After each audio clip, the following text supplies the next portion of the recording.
Hey, today we're making a chicken parm. This came out really great, and it was the first time I made this. And I know I have something when my wife actually enjoys keto food. So without further ado, let's go right into the recipe.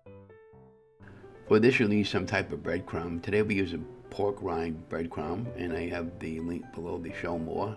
And I use about a cup of it and put it in a small plastic container and on the cutting board. And then you're gonna need a couple eggs to get the breadcrumb to stick. And today we're using chicken breast for the chicken.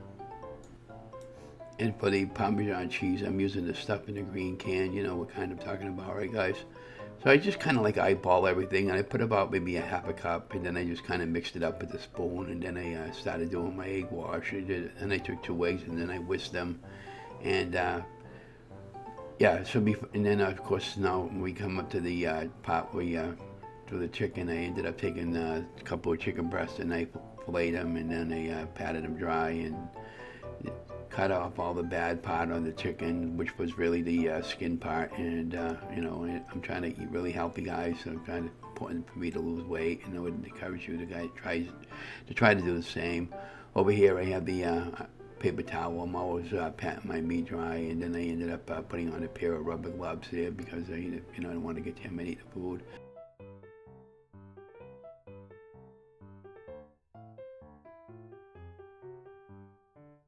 So now it's time to prepare the chicken. Again, I'm just trimming off the fat and the stuff that I didn't want in the chicken, and then I'm going to fillet the chicken.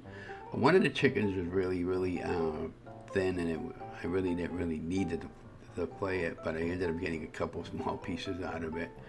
I believe this was the one that wasn't able to see what I'm saying by just the way it cut there. And I'm getting better with knife cutting meats and stuff like that. It's important to have sharp knives, and that was a brand new knife set my wife just bought me this past Christmas. And then what I ended up doing, coming up in a little bit, I ended up taking a piece of saran wrap, and I covered up the chicken, and I was pounding it down with the rolling pin because I got to get one of those meat pounders there. We thought we had one at one point. We had one, but I couldn't find it, so I must have gotten rid of it for some reason. But that'll be a future purchase. Not that expensive. It's something that everybody should have in the house, especially if you're doing a lot of cooking. And you can see me trying to just take off the junky meat and that. And I just discarded all that stuff there that was junk. And this particular fillet, I had no problem. What I did prior to all this too, I salt and peppered the chicken really well. And I was just trying to get off all that junk. But yeah, this came out really good. I was really surprised. My wife really enjoyed it. So we'll definitely be making this about at least once a week, or at least once every couple of weeks. Very easy to make. I ended up putting this in a conventional oven at 350 degrees for about 40 minutes. And then I had an external temperature of about 155, and then I added the marinara sauce from Ray's company, and I added some mozzarella cheese on the top. And when it finished all cooking up there, I had checked it again with the temperature, and it was fully cooked. And then now you can see me over here getting ready to pound it down with the rolling pin. And just keep following me along. You guys will be fine.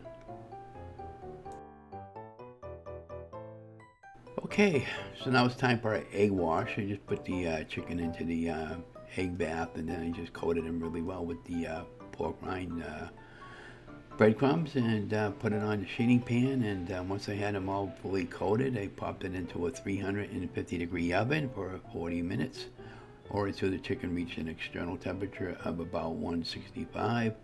Added a little bit of Ray's pizza sauce over the top of each one of my chickens, and then I ended up adding some mozzarella cheese, and I popped that baby back in the oven until it was fully melted and fully cooked all the way through, and came out really fantastic. And yeah, so that YouTuber link I got below the video, hope you go over and support her channel, and just keep following me along, guys, and we'll continue on with the process. See, I put the chicken in the oven and just took it out, and after 40 minutes, and really well cooked, and then I ended up adding the sauce on it and getting it ready to go back into the oven in a couple minutes. And again, follow me along, guys. You guys are doing well. This is pretty much really easy recipe, and I really enjoyed it. It was, again, the chicken was nice and tender and juicy in the inside. I think the next time I make this, I'm going to pop it into the air fryer, and we'll probably do a comparison. I'll probably get a little more crunchy and crispier in the air fryer.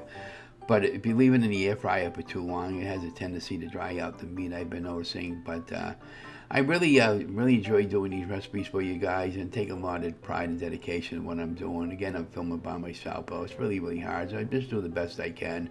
And if you're thinking about starting a YouTube channel, I can help you with that. But remember, everything's all trial and error when it comes to cooking and doing YouTube channel, and just learning how to do the process. The biggest thing is not to do any copyrighting music or anything like that. I'm using a program called Filmora 12 for my video editing, and it has a great library of free music that YouTube hasn't had a problem with. And YouTube also has a great library selection in their library music that you can use for your YouTube videos. And over here I'm just popping on the mozzarella cheese, and I'm not really measuring. I'm just putting what I think. And if you want to be really careful with your macros and everything, you can always pre-measure everything up before you put it on the your chicken and the sauce. Same thing with the sauce. I just grabbed a whole of a spoon and I was just topping it on top of it. I make everything simple and easy. Okay, our chicken just came out of the oven. That was our final product. Very tasty, very good. Again, don't forget to like, share, and subscribe to my channel. And thanks for watching. Have an amazing day.